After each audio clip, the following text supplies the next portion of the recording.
ിൻ്റെ കാലി കവറൊക്കെ ഉണ്ടെന്നുണ്ടെങ്കിൽ നമ്മൾ കളയാതെ ഇതുപോലൊന്ന് ചെയ്ത് നോക്കുക കേട്ടോ. ഞാൻ ഒരു 3 നഫറ്റ്ലൈൻ ബോൾസ് എടുക്കുന്നുണ്ട്. 3 വേണമെന്നില്ല, ഞാൻ 2 എടുക്കുന്നുള്ളൂ കേട്ടോ. അത് ഞാനൊരു പേപ്പറിൽ വെച്ച് കൊടുക്കുക. അതുപോലെ ഡേറ്റ് എക്സ്പയർഡ് ആയിട്ടുള്ള ടാബ്ലറ്റ് ഒരു 4 എടുക്കുന്നുണ്ട് കേട്ടോ. അതും കൂടെ ഇടികല്ലിലിട്ടിട്ട് നന്നായി ഒന്ന് പൊടിച്ചെടുക്കുക ഈ പേപ്പറിൽ വെച്ചിട്ട് കേട്ടോ. എന്നിട്ട് പിന്നെ അതിലേക്ക് നമ്മൾ പഞ്ചസാര ചേർത്ത് കൊടുക്കുന്നുണ്ട്. ശർക്കരയാണെങ്കിൽ ശർക്കര ചേർത്ത് കൊടുത്താലും മതി. കുറച്ച് ബേക്കിംഗ് സോഡയും കൂടെ ചേർത്തിട്ട് നന്നായി മിക്സ് ചെയ്യുക. എന്നിട്ട് നമ്മൾ ആ ടാബ്ലറ്റിൻ്റെ കവർ ഈ ഒരു രീതിയിൽ നമ്മളൊന്ന് കട്ട് ചെയ്തെടുക്കുക കേട്ടോ.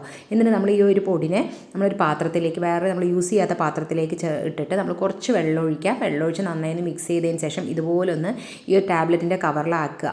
ആക്കിയതിന് ശേഷം നമ്മുടെ വീട്ടിൽ എവിടെയൊക്കെയാണോ പല്ലിയുടെയും പാറ്റയുടെയും ശല്യം ഉള്ളത് പറഞ്ഞാൽ അവിടെയൊക്കെ നമ്മൾ ഇതുപോലെ വെച്ച് കൊടുക്കുകയാണെന്നുണ്ടെങ്കിൽ കുറേ നാളത്തേക്ക് നമുക്ക് ഈ ഒരു ശല്യം ഉണ്ടാവില്ല കേട്ടോ. ഇത് കുറേ നാൾ നമുക്ക് വെച്ച് കഴിഞ്ഞ് ഇതിൻ്റെ മണം, നഫറ്റ്ലൈൻ ബോൾസിൻ്റെ മണം ഉണ്ടെങ്കിൽ തന്നെ ആ ഭാഗത്ത് പാറ്റയുടെ ശല്യം നമുക്ക് തീരെ ഉണ്ടാവില്ല.